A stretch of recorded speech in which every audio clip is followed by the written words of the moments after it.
Hello, I'm sorry I can't be with you today, but it's a great pleasure for me to be able to engage with you via video link. So thank you very much for having me. So I was in Beijing earlier this year, and Zhu Shanlu, the chairman of Peking University, described me as the education secretary of the world. Now, this is a hugely flattering, over-the-top piece of praise. It's a question of diplomacy, but I like to repeat this compliment for two reasons. One, I think if I say it enough times, people will start to believe it. But two, I think it really does encapsulate and epitomize why rankings have become so important globally.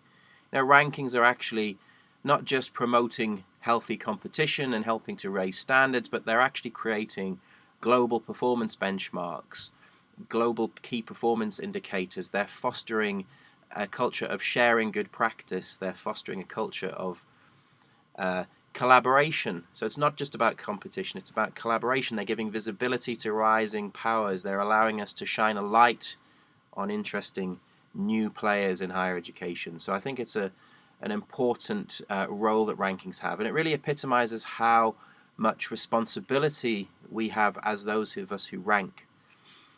And it's a great privilege as well for me to be involved in these rankings. It's also a tremendous privilege for me to be involved in a company called TES Global. We have a wide range of activities. We're one of the largest professional networks in the world for K-12 school teachers. But my part of the business is the Times Higher Education magazine and the Times Higher Education World University Rankings. The Times Higher Education magazine has been around since 1971, more than 4 decades of experience working within higher education.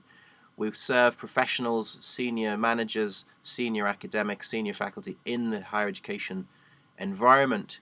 And it's important for us that we get our data right. We're trusted for our content, we're trusted for our news, our analyses, and it's important that rankings very much fit within that model of trust and the partnership we have with universities around the world. So we do understand that rankings are an inherently crude instrument. They're relatively blunt. They can't capture all the wonderful, complex, nuanced things that universities do for individual people, do for society. So it does beg the question a little bit about why we rank at all. Well, we're seeing rankings playing a huge role in informing student decision making. This was a survey carried out by IDP, the International Student Recruitment Agents, and it actually found that of internationally mobile students, the international ranking and the reputation of the university was the single most important factor in determining that student study choice. More important than course content, more important than fees, more important than location. Rankings, reputation are hugely powerful in informing student decision making, which is quite natural if you're making a major investment in your future, perhaps the most important investment you may ever make as an individual, who to trust with your education. The brand name is going to be important. The level of trust, the authority of the institution is very, very important. So rankings are serving a student consumer need, but they're also playing an important role in policy making, in geopolitics. The European Universities Association talked about how they're informing policy debates, and they're actually increasingly used in university strategic planning and in government planning around the knowledge economy. So we're seeing them emerging as a news story, not just for consumers, for students and families, but actually as a serious business news story, indicating a university's strength in the knowledge economy and a country's strength in the knowledge economy. So with huge responsibility placed on the shoulders of rankings, we are very proud to say we have a 10-year history of rankings. The October 2014-15 rankings that we published in October at the end of last year were the 11th annual Times Higher Education rankings. We've built on many years of experience. We've been one of the earliest movers in this arena. We've had an awful lot of time to understand universities, to understand the challenges of methodologies, and we've evolved our ranking system over the years and have made improvements as we go along in consultation with the community. The methodology is highly sophisticated. We use 13 separate performance indicators ranged right across the full range of a university's activities: teaching, knowledge transfer, international outlook, and research. We're gathering hundreds of thousands of data points on hundreds of universities from across the world to produce by far and away the most sophisticated, the most comprehensive of any of the ranking systems, including the new arrivals such as US News, which are very narrowly focused on research and research reputation. Ours are a comprehensive ranking. So looking at the methodology in detail, we have 5 separate indicators of the teaching and learning environment, very much proxies for teaching outcomes. It's a case of giving a sense to the student and the faculty the kind of research-rich learning environment students will find themselves in. So we look at staff-student ratios, we look at teaching reputation, we look at total income. If you have $100,000 per student, you'll be offering a different kind of experience to if you have $10,000 per student. But we look at how research-rich the teaching environment is as well. The Humboldtian model, perfected in America, of teaching informed by active partnership in the research environment. International outlook, your ability to attract international faculty, international students in a competitive market, and your international research collaboration, which drives up influence, drives up the quality of research. We're looking at innovation. We're the only global ranking to do this. We're looking at your partnerships with industry. How much are you able to attract funding from the private sector, from business and from industry, not just from government? Your role in the knowledge economy, your ability to transfer knowledge from the laboratories and the classrooms into the real world. We're looking at your research income, your research volume, the productivity of your faculty, how much of the faculty are getting research papers into the world's leading journals, and we're looking at your research reputation. We carry out an invitation-only reputation survey of senior published scholars around the world, asking them to name, based on direct experience, the quality departments that they are directly aware of.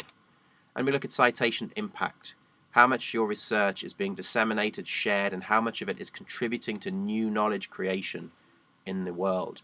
This looks at around 50 million citations to 6 million research publications published over a 5-year window.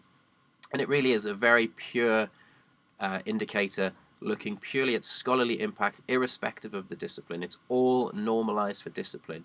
So all your arts and humanities output is compared to the world averages in arts and humanities. All your social science output is compared to world averages in social sciences. It's a very sophisticated, huge analysis and one of our flagship indicators.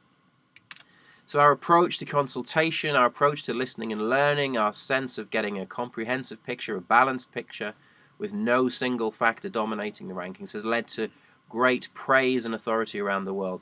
Times Higher Education rankings, as Ferdinand von Prodinsky from Robert Gordon University says, are now seen as the gold standard global ranking.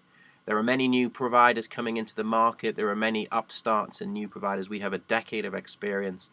That's why we find the OECD, Dirk van Dam, using our rankings as part of their wider analysis, helping them to get a sense of the world of HE.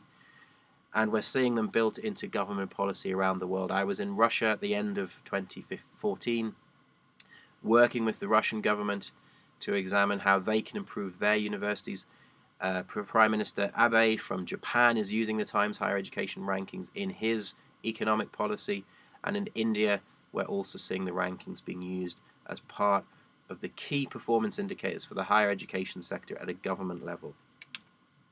So looking at the results came out in October 2014. It's quite a predictable top 10. The US dominates dramatically. Our approach to rewarding excellence against mission rather than just pure volume and pure size means that Caltech, a specialist institution, can be number one in our ranking. A lot of our indicators are scaled for size. We're not just rewarding size like the US News Global Ranking or the Shanghai Global Ranking. We're looking at excellence against an institution's own mission. But to go around the world, it's not all about the US and UK. We have ETH Zurich, the number one continental university, in 13. We have University of Melbourne, the top in Oceania, in 33rd.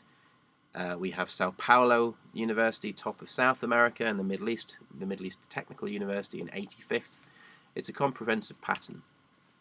But if you go around the world, you do see the North American and Western European nations are dominant. But things are changing. We're monitoring change. We're looking at rising stars. So we're seeing More universities in South Korea rising. China's top universities rising. Singapore universities doing very well. The National University of Singapore is in 25th place.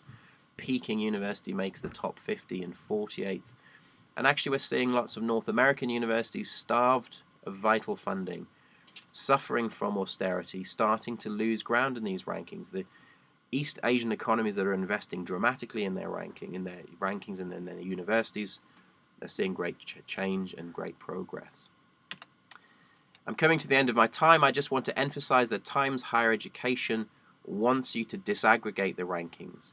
We have composite scores. They're very good for getting a snapshot, but delve deeper. Each university has a complex profile with the scores broken down, putting the data into context. We have regional filters. We have specialist rankings looking purely at the reputation data. We have institutional data around young institutions. We're looking at an awful large range of different metrics, and we encourage you to drill down beneath the overall composites and find out what you need, manipulate our tables, and work with us to get the data that you really need. That's the end of my time. Thank you very much indeed for your attention, and I look forward to continue to engage with you online, through email, and of course through all the social media that we're part of. So please do stay in touch and challenge me on any of these points in any questions you like over the internet. Thank you very much indeed.